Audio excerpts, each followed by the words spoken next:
medidas de prevención para evitar ser víctimas del estrangulador de Boston.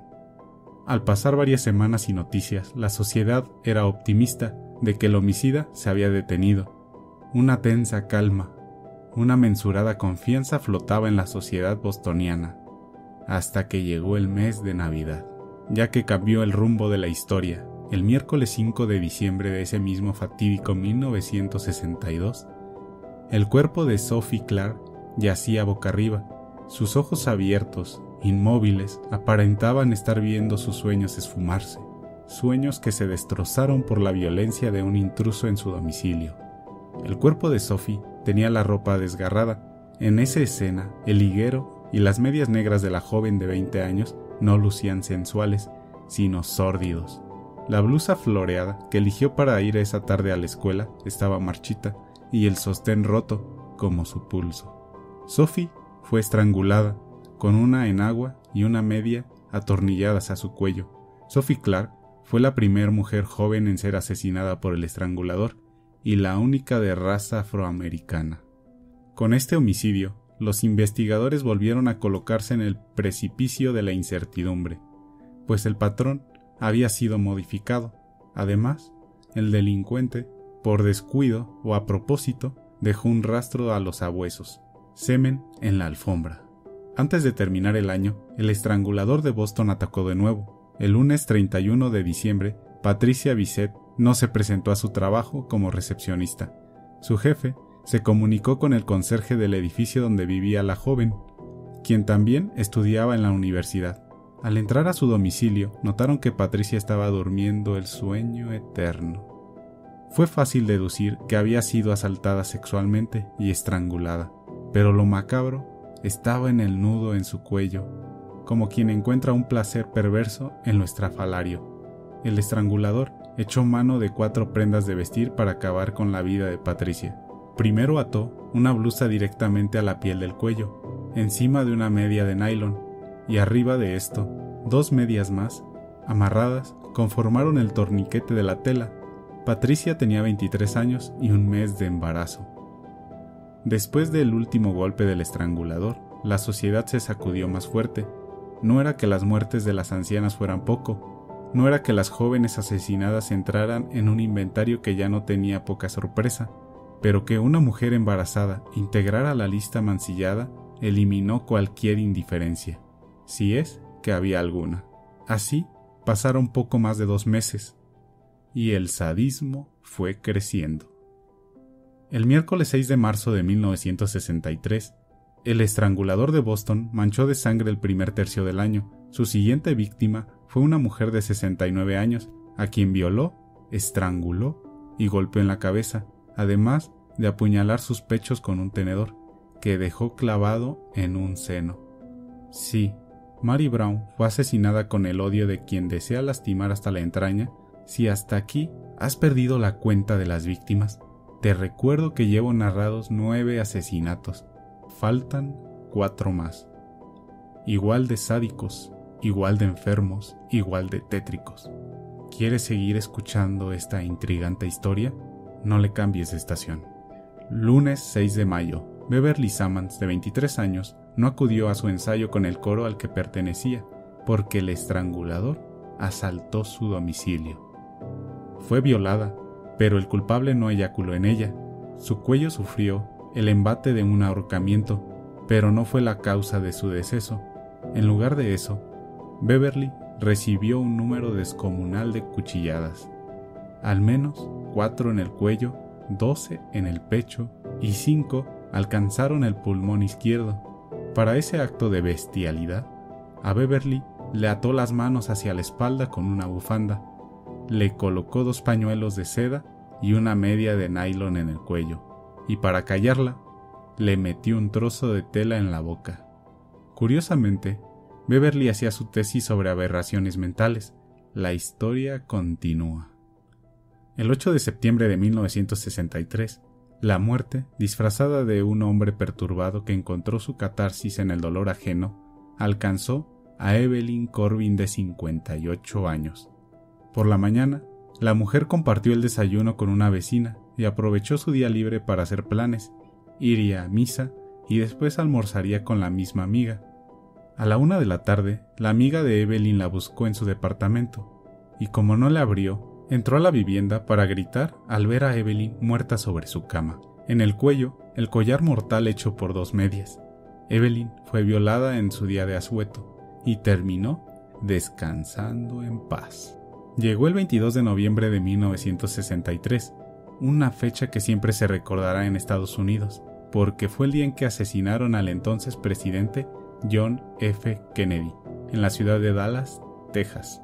El país estaba conmocionado, más aún al observar una y otra vez las imágenes del proyectil que le destrozó el cráneo a uno de los mandatarios más carismáticos. Sin embargo, había alguien que seguía con el deseo de matar y de llamar la atención, por encima del luto nacional. El cuerpo de una joven de 23 años, Joan Graf, fue hallado el sábado 23 de noviembre mostrando su intimidad rígida, pálida y sin pulso. La blusa movida hasta la altura de las axilas. 2 medias de nylon acompañadas de un leotardo apretaban su cuello. No había maldad en ella.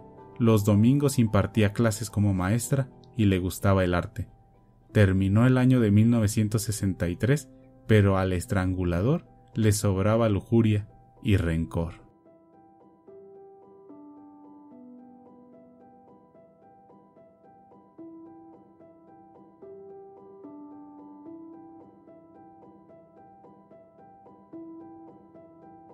¿Quién es el ser más sádico?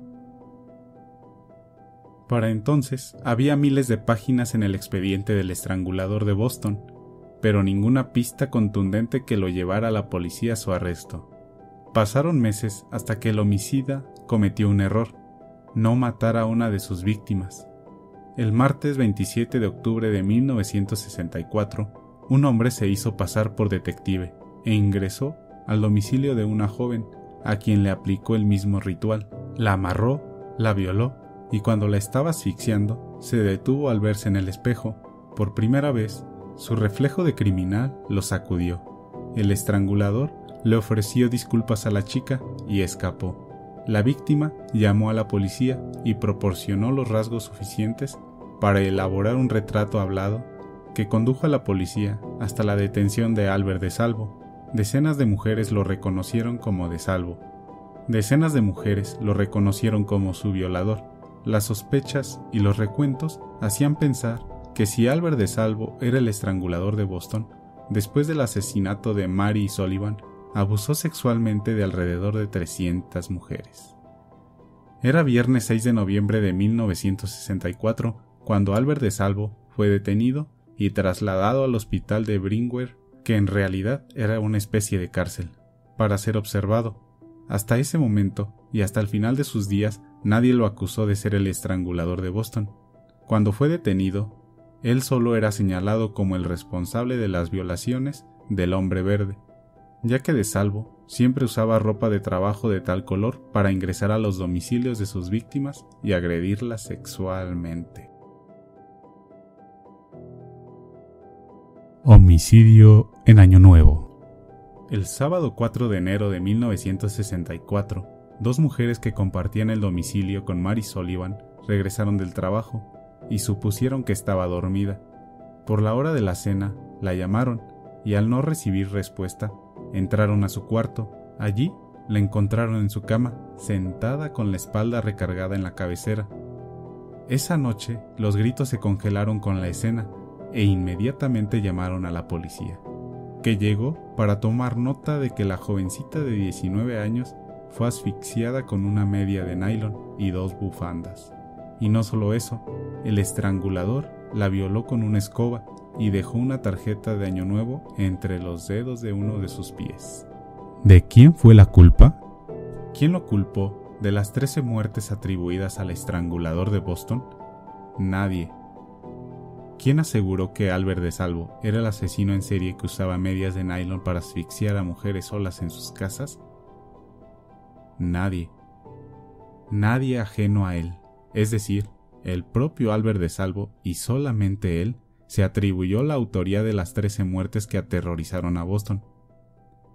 Pero jamás fue juzgado por estos homicidios. Entonces, ¿Por qué terminó en la cárcel, condenado a cadena perpetua? La versión más corta es la siguiente.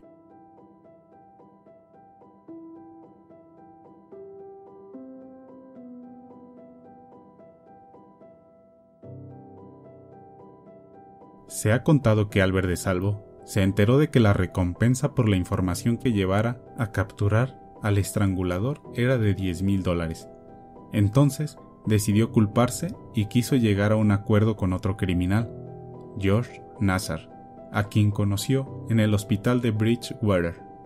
Nassar le diría a su abogado y a las autoridades que de Salvo le había confesado ser el estrangulador de Boston.